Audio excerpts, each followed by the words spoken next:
నమస్తే 99 టీవీకి స్వాగతం. నేను రవిశంకర్ విళ్ళ. కొంతమంది నాయకులు పదవిలో ఉన్నా లేకపోయినా ప్రజల గుండెల్లో శాశ్వత ముద్ర వేస్తారు. అలాంటి వారిలో జగ్గయ్యపేట మాజీ ఎమ్మెల్యే సామినేని ఉదయభాను కూడా ఒకరు. ఉమ్మడి కృష్ణా జిల్లాలోనే కాకుండా ఉమ్మడి ఏపీలో సామినేని ఉదయభాను పేరు సుపరిచితం. రాజకీయాలకు కుల మతాలకు అతీతంగా ప్రజలకు పనిచేసి పెడతారన్న పేరుంది సామినేనికి. ఇక కాపు సామాజిక వర్గంలో అయితే ఉదయభానుకు ప్రత్యేకమైన ఇమేజ్ ఉంది. గతంలో ఉదయభాను వైసీపీలో పనిచేసినా కూడా ఎప్పుడు ఆ పార్టీలోని కాపు నాయకుల్లా నోరు జారలేదు. అంబటి రాంబాబు, పేర్ని నాని, గుడివాడ అమర్నాథ్, కురసాల కన్నబాబు లాంటి వైసీపీ నేతలు జగన్ కళ్లల్లో ఆనందం చూడడానికి, మంత్రి పదవులు పొందడానికి ఎంత దారుణంగా పవన్ మీద మానసిక అత్యాచారం చేశారో చూశాం. పవన్ పై వారు చేసిన చవకబారు వ్యాఖ్యల్ని చూసి రాష్ట్ర ప్రజలంతా ముక్కును వేలేసుకున్నారు. కానీ సామినేని ఉదయభాను అలా కాదు.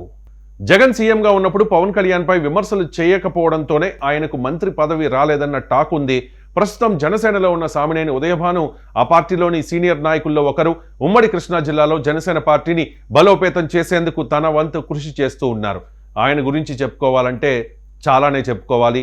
4 దశాబ్దాలకు పైగా కొనసాగుతోన్న ప్రజా జీవితం, రాజకీయ అనుభవం, క్రమశిక్షణ, వ్యక్తిగత గౌరవానికి నిలువెత్తు ఉదాహరణ సామినేని ఉదయభాను.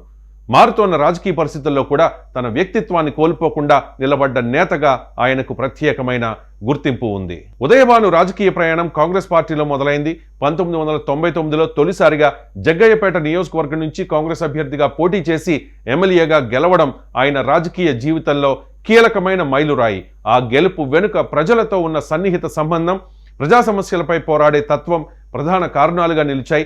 అదే విశ్వాసంతో 2004 ఎన్నికల్లో మరోసారి విజయం సాధించి జగ్గయ్యపేట గడ్డ, సామినేని ఉదయభాను అడ్డా అని నిరూపించారు. 2009 ఎన్నికల్లో పరాజయం ఎదురైనా అది ఆయన రాజకీయ జీవితానికి బ్రేక్ కాలేదు.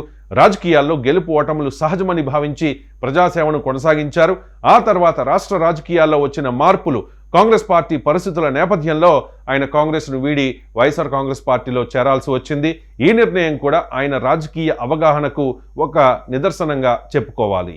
2014 ఎన్నికల్లో వైసీపీ తరపున జగ్గయ్యపేట నుంచి పోటీ చేసి ఓడిపోయినా కూడా వెనకడుగు వేయలేదు ఉదయభాను. ప్రతికూల పరిస్థితుల్లో కూడా పోరాడారు. ఆ క్రమశిక్షణకు, విధేయతకు ఫలితంగా 2019 ఎన్నికల్లో ఆయన ఘన విజయం సాధించారు. ఇది ఆయన వ్యక్తిగత విజయమే కాకుండా ప్రజలు ఆయనపై పెట్టుకున్న విశ్వాసానికి ఒక ప్రతీక.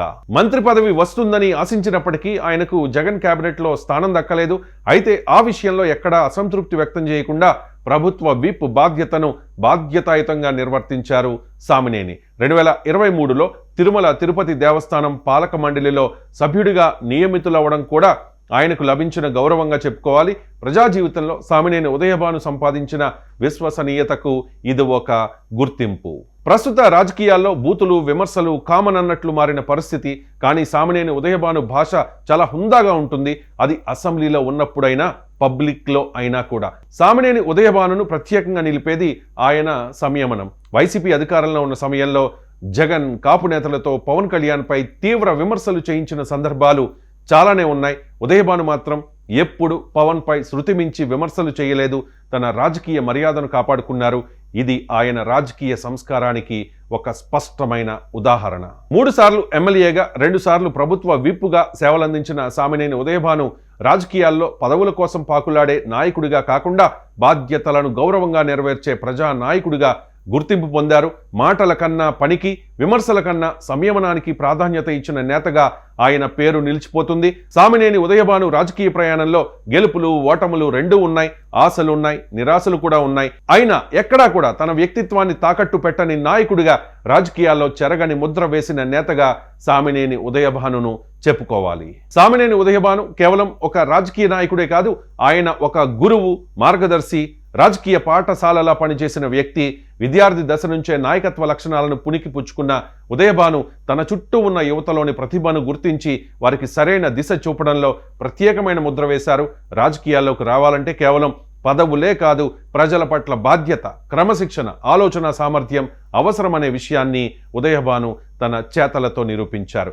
కాలేజీ రాజకీయాల నుంచే యువతను తీర్చిదిద్దడం ప్రారంభించారు ఉదయభాను. అప్పటి జగ్గయ్యపేట శాసనసభ్యులుగా పనిచేసిన నెట్టెం రఘురాంలోని నాయకత్వ ప్రతిభను విద్యార్థి దశలోనే గుర్తించి నమ్మకంతో ప్రోత్సహించారు. ప్రజలతో ఎలా మెలగాలి, సమస్యలను ఎలా అర్థం చేసుకోవాలి అనే విషయాల్లో ఉదయభాను ఇచ్చిన మార్గనిర్దేశనమే నెట్టెం రఘురామ్ని రాజకీయాల్లో ఎదిగేలా చేసిందన్న టాక్ జగ్గయ్యపేటలో వినిపిస్తూ ఉంటుంది. అలాగే శ్రీరామ్ తాతయ్య విషయానికి వస్తే కాలేజీ స్థాయి నుంచే ఆయనలో ఉన్న నాయకత్వ లక్షణాలను సామినేని ఉదయభాను గమనించారు. రాజకీయాల్లో నిలదొక్కుకోవాలంటే కేవలం ఉత్సాహం కాదు, సహనం కూడా అవసరమని నేర్పించారు. ఆయన ఇచ్చిన ప్రోత్సాహంతో తాతయ్య మున్సిపల్ చైర్మన్గా ఎదగడం ఒక ఉదాహరణ. కాలక్రమంలో రాజకీయ మార్పులు జరిగినా ఎమ్మెల్యేగా ఎన్నికయ్యే స్థాయికి శ్రీరామ్ తాతయ్య ఎదగడంలో సామినేని ఉదయభాను పాత్రను విస్మరించలేం. యూత్ కాంగ్రెస్ లో ఉన్నప్పుడు కూడా ఉదయభాను పాత్ర చాలా కీలకం. పేర్ని నాని, జోగి రమేష్ లాంటి నాయకులను గుర్తించి వారికి అవకాశాలు కల్పించి రాజకీయంగా ఎదగడానికి కావాల్సిన వాతావరణాన్ని సృష్టించారు. పేర్ని నాని ఎమ్మెల్యేగా, జోగి రమేష్ మంత్రి స్థాయికి చేరుకునే వరకు వారి రాజకీయ ప్రయాణంలో వెన్ను దన్నుగా నిలిచిన వ్యక్తిగా సామినేని ఉదయభానును చెప్పుకుంటారు. నాయకత్వం అంటే కేవలం తన ఎదుగుదలకే పరిమితం కాకుండా తనతో పాటు మరికొందరిని పైకి తీసుకురావడం అనే ఆలోచన ఆయనలో స్పష్టంగా కనిపిస్తుంది. సామినేని ఉదయభాను రాజకీయ జీవితం సీనియారిటీ, సిన్సియారిటీకి ప్రతిరూపం. పదవులు తాత్కాలికం, విలువలు శాశ్వతం అనే నమ్మకంతో ముందుకు సాగారు ఉదయభాను. రాజకీయాల్లో ఉన్నత స్థానాల్లో ఉన్నా లేకపోయినా యువతను తీర్చిదిద్దే తన పాత్రను ఆయన ఎప్పుడూ వదలలేదు. నాయకులను తయారు చేయగల నాయకుడే నిజమైన నాయకుడు అనే మాటకు ఆయన జీవితం ఒక ప్రత్యక్ష ఉదాహరణ. ఈ రోజు రాజకీయ రంగంలో పలువురు నాయకులు సామినేని ఉదయభానును తమ రాజకీయ గురువుగా భావించడం, ఆయన ఇచ్చిన మార్గదర్శకత్వాన్ని గౌరవంగా గుర్తు చేసుకోవడం ఆయన సంపాదించిన నిజమైన ఆస్తి. సామినేని ఉదయభాను హయాంలో జగ్గయ్యపేట ఎంతగానో డెవలప్ అయింది. 11,000 మంది పేదలకు ఇళ్ల స్థలాలు పంపిణీ చేసి ఇళ్లు నిర్మించి ఇచ్చారు. 60 కోట్ల రూపాయలతో నియోజకవర్గంలోని ప్రతి పల్లెలో సిమెంట్ రోడ్లు వేశారు. 60 కోట్ల రూపాయలతో కృష్ణానదిపై వంతెనను నిర్మించారు. జగ్గయ్యపేట ప్రజల కోసం కృష్ణా జలాల సరఫరా పథకం సాధించి పనులు స్టార్ట్ చేయడంలో, అలాగే నియోజకవర్గ ప్రజల చిరకాల వాంఛ అయిన జగ్గయ్యపేట చిల్లకల్లు 4 లైన్ల విస్తరణలో సామినేని పాత్ర చాలా కీలకం. పట్టణంలో టౌన్ హాల్ నిర్మించారు. కమ్యూనిటీ హెల్త్ సెంటర్ను 50 పడకల ఆసుపత్రిగా అభివృద్ధి చేశారు. గవర్నమెంట్ ఆసుపత్రి ఆవరణలో డయాలసిస్ కేంద్రం, అలాగే శాశ్వత ఆక్సిజన్ ప్లాంట్, 3.5 కోట్ల నిధులతో టీటీడీ కళ్యాణ మండపాన్ని నిర్మించారు. జగ్గయ్యపేట ప్రజల చిరకాల వాంఛ అయిన ప్యాసింజర్ రైలు కోసం ఎంతగానో పోరాడి సాధించారు ఉదయభాను. ఇలా ఒక్కటేంటి, ఆయన ఎమ్మెల్యేగా ఉన్నప్పుడు ఎన్నో అభివృద్ధి పనులతో నియోజకవర్గాన్ని ఆదర్శంగా తీర్చిదిద్దారు. అయితే ప్రస్తుతం జనసేనలో ఉన్న ఉదయభానుకు కీలక బాధ్యతలు కట్టబెట్టారు పవన్ కళ్యాణ్.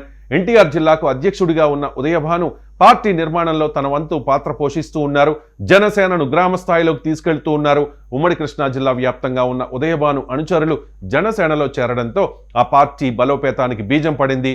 సామినేనికి విద్యార్థి నాయకత్వం నుంచి మొదలుకుని ఎమ్మెల్యేగా, ప్రభుత్వ విప్గా పనిచేసిన అనుభవం ఉంది.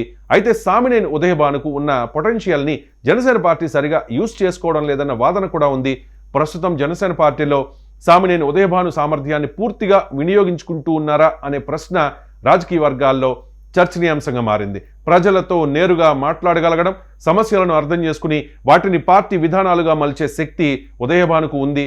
ఈ లక్షణాలు కొత్తగా ఎదుగుతోన్న రాజకీయ పార్టీలకు ఎంతో అవసరం. కానీ ఆ స్థాయిలో పార్టీ బాధ్యతల్ని, కీలక పాత్రల్ని సామినేని ఉదయభానుకు అప్పగించకపోవడం వల్ల పార్టీకి, ఆయన స్థాయికి తగిన ప్రయోజనం ఉండడం లేదన్న అభిప్రాయం సర్వత్రా వినిపిస్తోంది. సామినేని ఉదయభాను లాంటి నేతను వ్యూహాత్మకంగా ఉపయోగించుకుంటే పార్టీకి సంస్థాగత బలం పెరుగుతుంది. ముఖ్యంగా కేడర్ నిర్మాణం, స్థానిక సమస్యలపై పోరాటం, ప్రజల్లో విశ్వాసాన్ని పెంచడం వంటి అంశాల్లో ఆయన అనుభవం పార్టీకి చాలా దోహదపడుతుంది. రానున్న రోజుల్లో జనసేన పార్టీ మరింత పుంజుకోవాలంటే సామినేని ఉదయభాను లాంటి నేతలను పూర్తి స్థాయిలో వినియోగించుకోవాలన్న వాదన సర్వత్రా వ్యక్తమవుతోంది. మొత్తంగా చూస్తే సామినేని ఉదయభాను రాజకీయ సామర్థ్యాన్ని జనసేన పార్టీ సమర్థవంతంగా వినియోగించుకుంటే అది వ్యక్తిగత నాయకత్వానికే కాదు, జనసేన పార్టీ భవిష్యత్తుకు మేలు చేస్తుంది.